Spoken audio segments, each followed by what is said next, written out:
નમસ્કાર દર્શક મિત્રો, ફોકલ પોઈન્ટ બાય અજય ઉમટમાં આજે આપણે ચર્ચા કરીશું કે કરોડો સનાતનીઓ, હિન્દુ ધર્મના ચાહકો, રામ ભક્તો એ બધાની આસ્થા અને ધાર્મિક ભાવનાને ઠેસ પહોંચે એવી ઘટના બની છે. કારણ કે અયોધ્યામાં જે ભવ્ય રામ મંદિર નિર્માણ થયું હતું એ ભવ્ય રામ મંદિરમાં જ વાળા ચીભડા ગણે એમ મંદિરના જ કર્મચારીઓ કે જે મંદિરમાં જે ફાળો આવતો હતો, ચંદો આવતો હતો, ચઢાવો આવતો હતો, એમાં એ લોકોએ ચોરી કરી હોવાના આક્ષેપો થઈ રહ્યા છે. યોગી આદિત્યનાથ સમક્ષ ભયંકર ફરિયાદો આવતા તેમણે સ્પેશિયલ ઇન્વેસ્ટિગેટિવ ટીમની રચના કરી છે. અત્યાર સુધીમાં 2 કરોડ રૂપિયાની કેશ પકડાઈ છે, 3 આઈફોન મળ્યા છે, 1 કાર જપ્ત કરાઈ છે.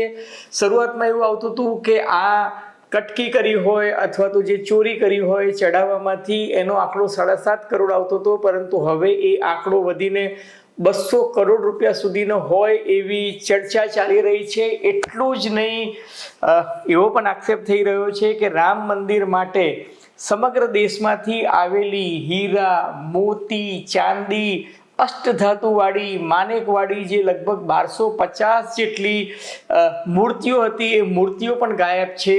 અને એવું પણ કહેવાય રહ્યું છે કે રામ મંદિર ટ્રસ્ટના એક મહાસચિવ જે છે એને 3 કરોડની જમીન 24 કરોડ રૂપિયામાં ખર્ચી. ટૂંકમાં ઘણા બધા આક્ષેપો જે છે એક સાથે થઈ રહ્યા છે. ત્યારે કબીરનો પેલો દોહો જે છે યાદ આવે છે કે રામ નામ કી લૂંટ હૈ, લૂંટ સકે તો લૂંટ, અંતકાલ પસ્તાએગા જબ પ્રાણ જાયેગા છૂટ.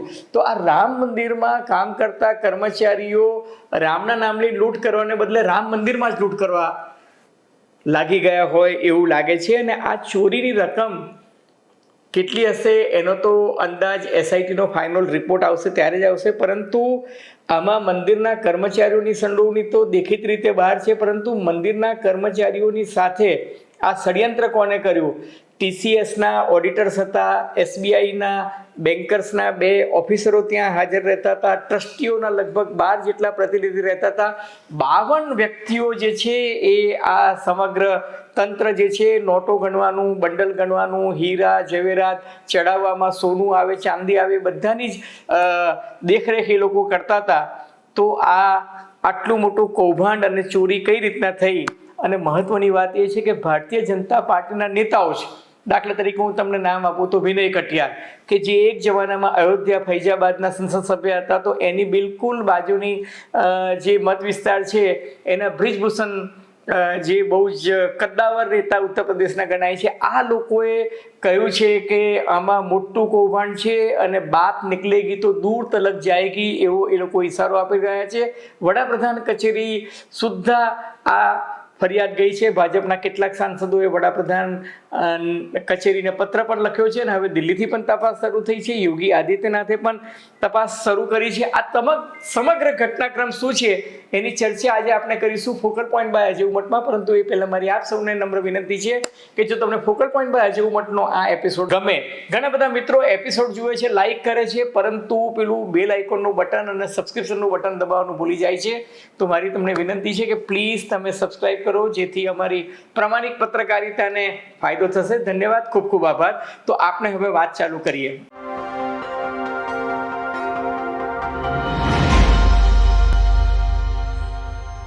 મિત્રો, કલ્પના કરો કે હિન્દુ સનાતન ધર્મના કરોડો લોકોએ રામ મંદિર નિર્માણ માટે કેટલી બધી મહેનત કરી હતી. હજારો લોકોએ પોતાના ગામ અને આસપાસ છે રેલીઓ કાઢી હતી.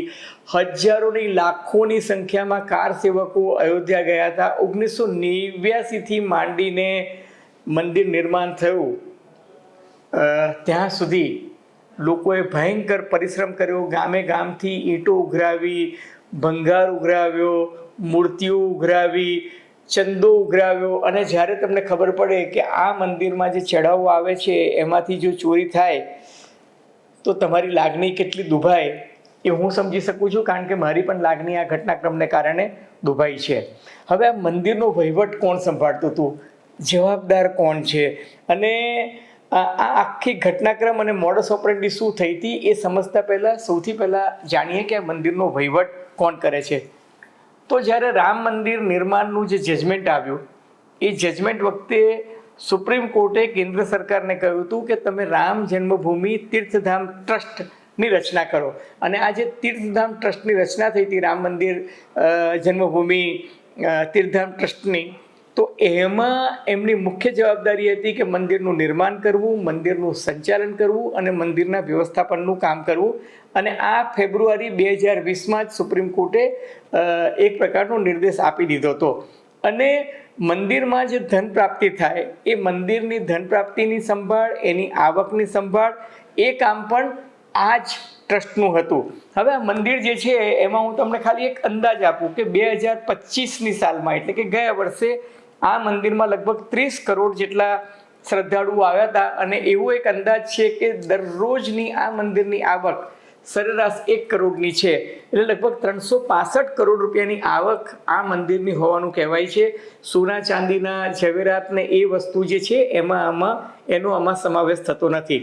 હવે અત્યાર સુધી જે ફરિયાદો થઈ છે એ ફરિયાદોમાં 3 મુખ્ય ફરિયાદો, એક ધર્મ સેનાના સંસ્થાપક સંતોષ દુબેએ ફરિયાદ કરી છે, બીજું ઉત્તર પ્રદેશ યુવા કોંગ્રેસના ઉપાધ્યક્ષ શરદ શુક્લે ફરિયાદ કરી છે, અને ત્રીજી કરણી સેનાની ફરિયાદ છે.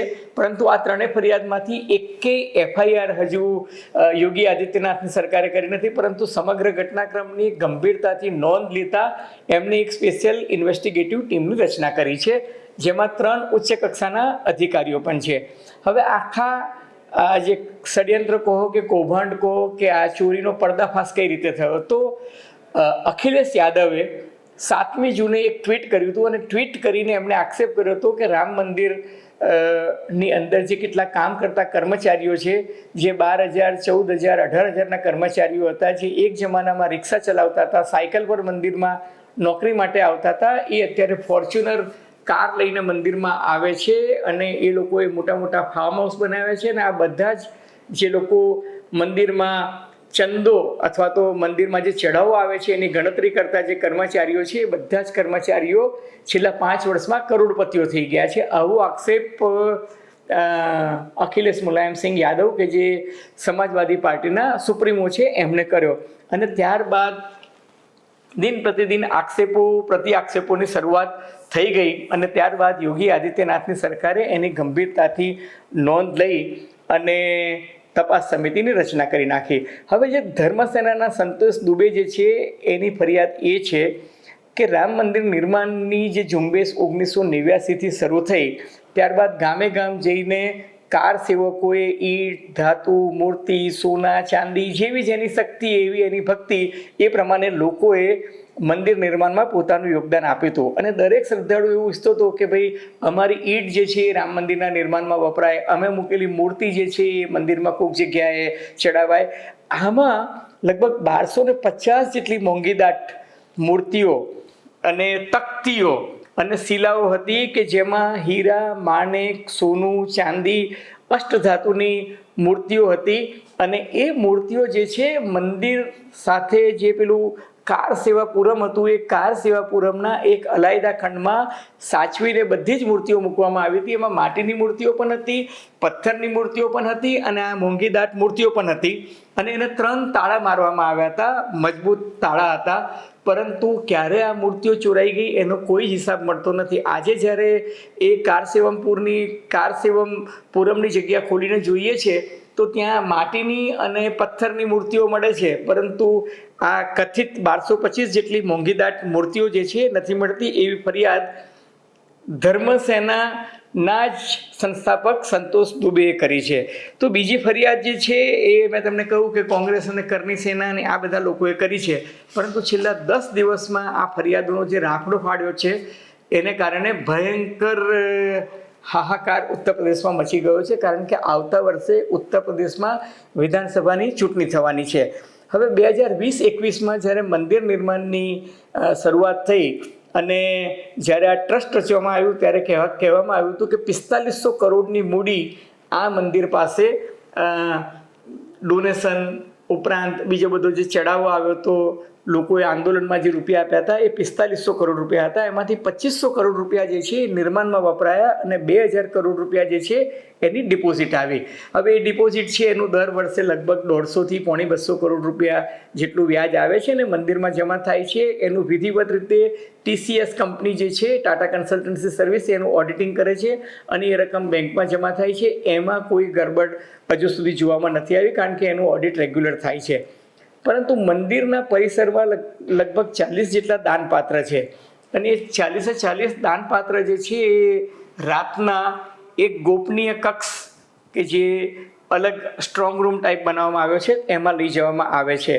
અને એ ગોપનીય કક્ષ જે છે એમાં ચારે તરફ કેમેરા પણ લાગેલા છે અને ત્યાં આગળ જે સુરક્ષા ટીમ હોય છે એ મંદિરની બહાર 24 કલાક પહેરો ભરતી હોય છે.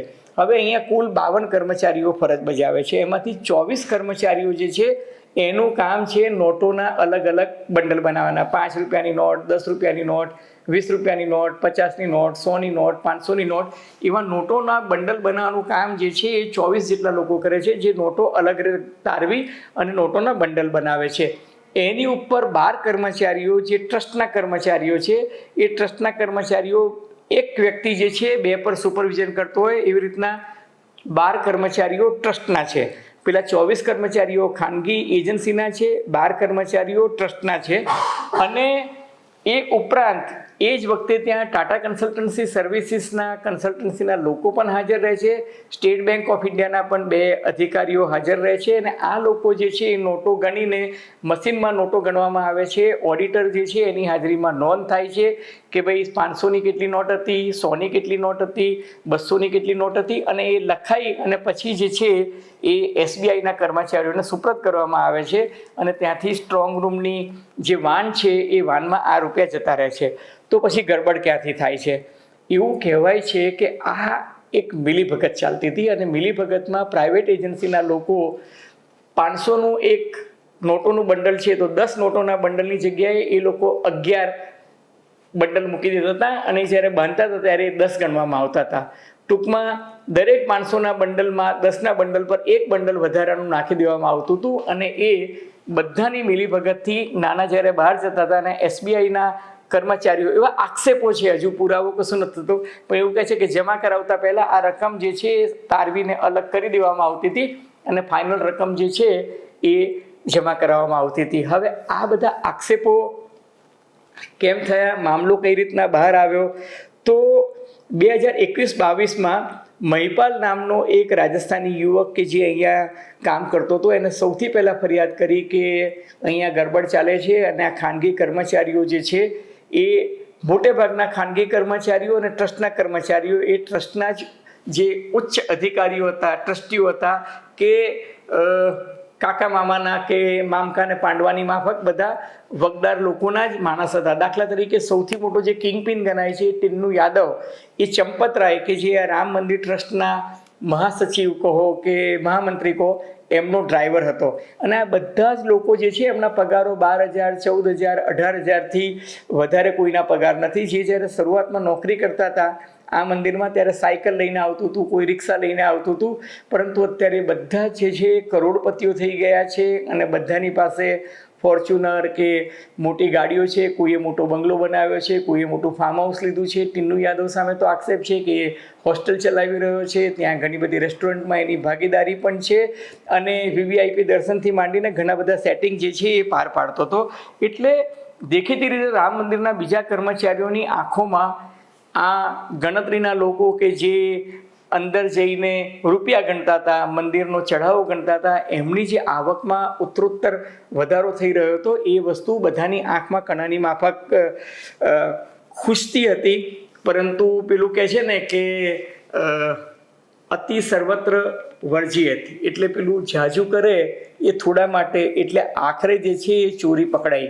અને ભારતીય જનતા પાર્ટીના જ એક જમાનાના અયોધ્યા ફૈજાબાદના સંસદ સભ્ય વિનય કટિયારે પણ આમાં સૂર પુરાવ્યો છે. બ્રિજભૂષણ બહુ જાણીતા વગદાર વિવાદાસ્પદ નેતા રહી ચૂક્યા છે, એમણે પણ પ્રાઇમ મિનિસ્ટર ઓફિસને ફરિયાદ કરી છે. વડાપ્રધાન કચેરીમાંથી નૃપેન્દ્ર મિશ્રા કે જે એક ટ્રસ્ટી છે અને એક જમાનામાં કેબિનેટ સેક્રેટરી ભારત સરકારના રહી ચૂક્યા છે, વડાપ્રધાન નરેન્દ્ર મોદીના સલાહકાર તરીકે પણ રહી ચૂક્યા છે. એમને સીધા મોકલવામાં આવ્યા છે દિલ્હીથી આ સમગ્ર કાંડની તપાસ કરવા માટે.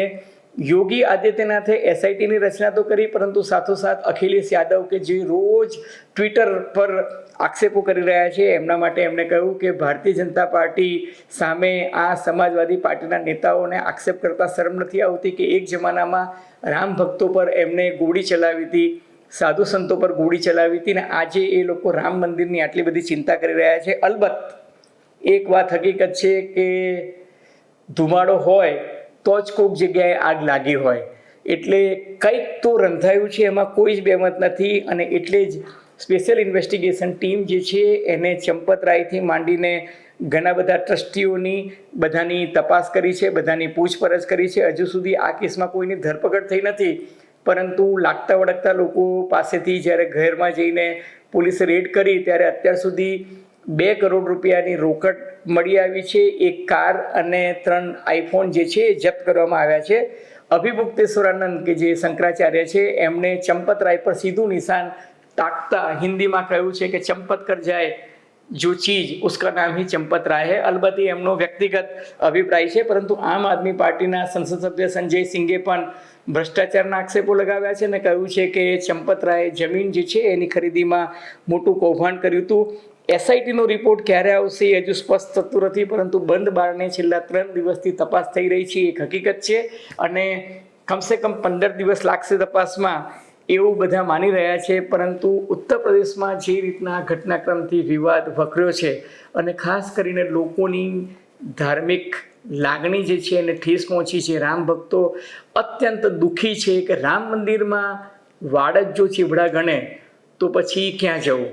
એટલે મામલો જે છે બહુ સંગીન છે, દુઃખદ છે, લોકોની લાગણી દુભાઈ છે. અલબત્ત આગે આગે દેખો હોતા હે ક્યાં. મિત્રો, તમને ફોકલ પોઈન્ટ બાય અજય ઉમટનો આ એપિસોડ નવ ગુજરાત સમય અને અમદાવાદ મિરરના સથવારે જો ગમ્યો હોય તો મહેરબાની કરીને લાઇક કરજો, શેર કરજો, સબસ્ક્રાઈબ કરજો.